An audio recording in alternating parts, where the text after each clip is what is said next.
traveled to one of Canada's most prolific gold camps, Western Ontario's Red Lake Gold Mining District.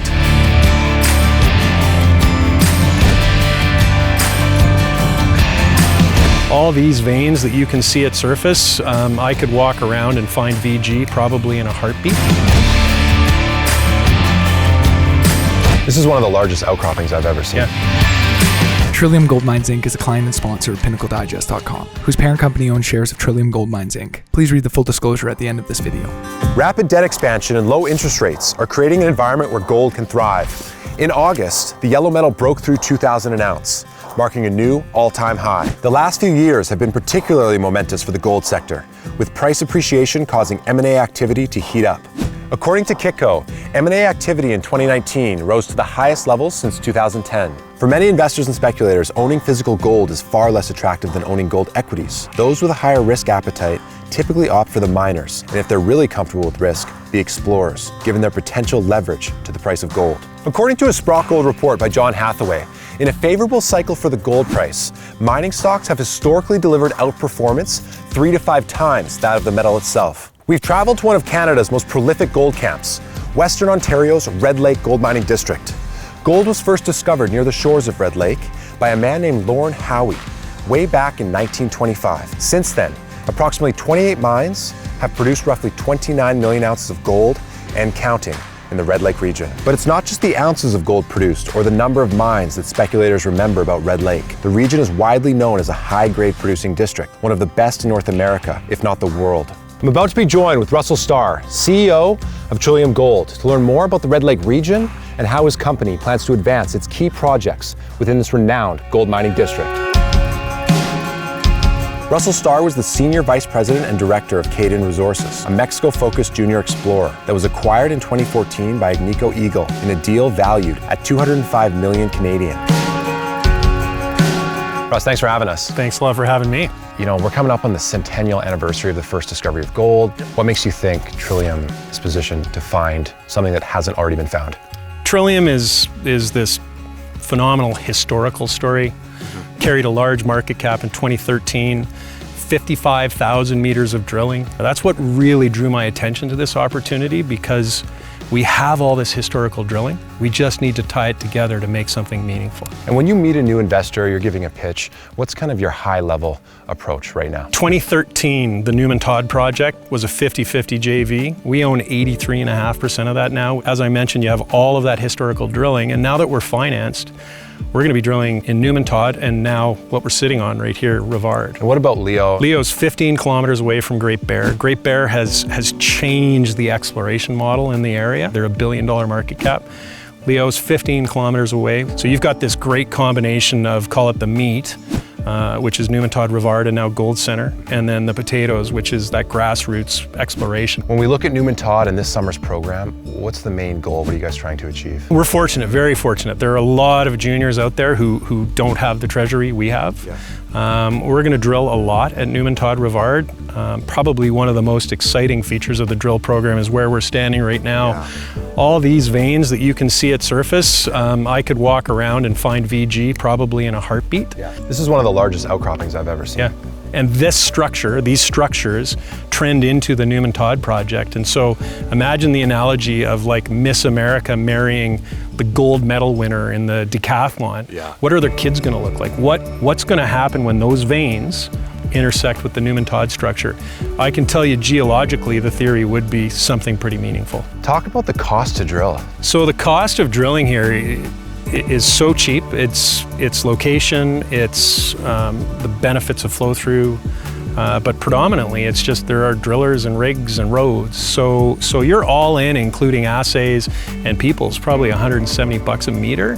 Just the drilling alone is about $100 a meter. And then if you can add in the benefits of charity, flow, it probably drops it even lower. So from an opportunity cost perspective, this is one of the cheapest ways to find high-grade, meaningful gold. Is it going to be largely infill drilling? Are you guys looking to step out? What are the goals? Literally, I'm going to go to our geologists. I'll thank Ivan Bebic for this, my former partner. Mm-hmm. I've literally said, pick your 3 to 5 dream holes. Step out a kilometer, step out 500 meters. Mm-hmm. Let's see what we really have. So you can look forward to some infill, but also some real interesting step outs. So let's talk about Rivard. Yeah, you bet. We're standing on a huge outcropping. There's veins crisscrossing in every direction. Yep. Why did you guys acquire this project? What does it mean to you, and what does the work program this year look like? Yeah, so Rivard is the continuation of Newman Todd. The family owned this project, the Rivard family owned this for 3 decades. Yeah. There was some historical, very shallow drilling that hit meaningful grades, but it really never fully got into what could be here. I alluded to the fact that the Newman Todd structure intersecting these high-grade veins could be something incredible. But really, truly, we need to get someone out here to map all of these veins, understand what's going on. And how did we get it? Simply put, relationships. Relationships are everything up here in Red Lake. And our technical team, our former Goldcorp, former Rubicon, they live in the area. They're friendly with the Rivards. That's a huge difference to making sensible acquisitions up here. Speaking with Mr. Rivard earlier, he's driving me up here. I think he'd want you to call him Danny. Probably. I mean, his family's been mining here for decades, right? Yeah, it's truly a Canadian success story. Yeah.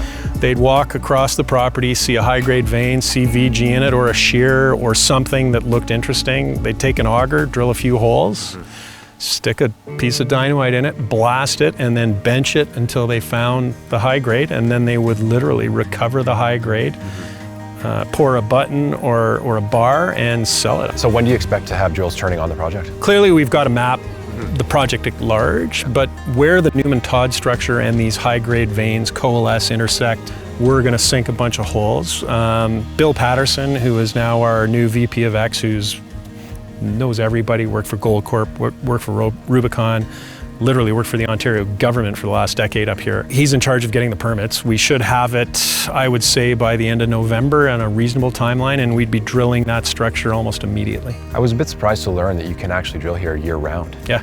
Can you just, I mean, obviously the lake freezes, but can you speak to how that's possible? Because we have roads to all of our projects, and because there's drills, for exactly the same reason that the drilling's so cheap. We can drill all year round, other than maybe thaw and freeze, which are very, very short windows. And I think we could probably even drill then. So yeah, this is not a situation where you're dealing with northern Canada and you have to wait 6 months for a drill result. Talk about Leo. That's one of your exploration projects. Yep. I understand there's some AI work being done right now. Can you speak to that? Sophistication has changed. The mining industry has lagged the oil and gas industry by decades. AI has become a theme, or at least a thematic opportunity in the mining industry. But the problem with AI is it's only as good as the data that goes into it. And when you're in Red Lake, you have so much data. So the company we're using is Wintech Geo. They've done basically all the properties around Leo. So rather than spending a fortune getting boots on the ground, hiring 10 geos to walk 20,000 hectares, we're running the AI program to hopefully just coalesce that information, narrow it down, whittle it down to a few key specific areas where we can approach and attack on a more cost-efficient basis. Lastly, I want to talk about the Gold Center project. 80%, you've acquired. Can you talk about what was the thought process behind that? What are the goals this season, and where's that going? It's effectively 1 kilometer away from the Red Lake headframe. But our property boundary is 350 meters away from the historical workings of the actual Red Lake mine. Everybody knows that the Balmer volcanics extend to depth, and our goal, our objective, is going to be to sink a hole and wedge off of it and try to figure out whether or not basically one of the richest mines in the world extends onto our property. And those are going to be deep holes, I understand. Yeah. Like 2 kilometers, 1 kilometer. Let's just touch on your background real quick. Cayden Resources, VP, Director.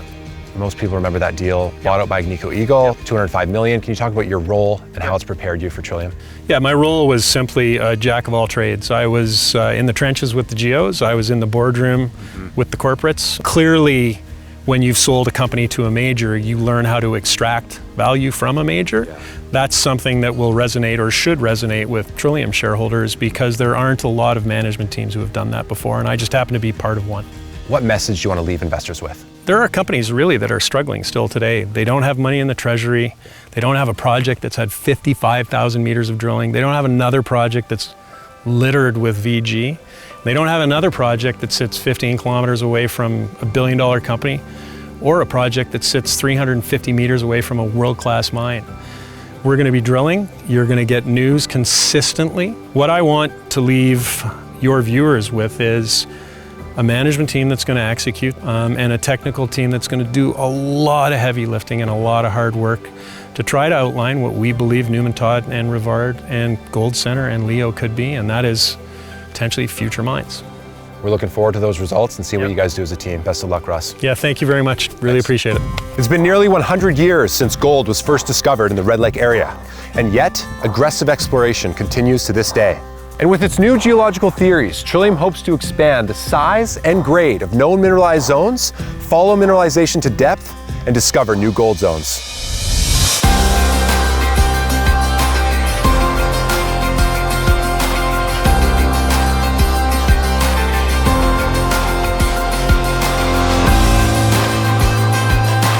Like this video and subscribe to never miss another adventure.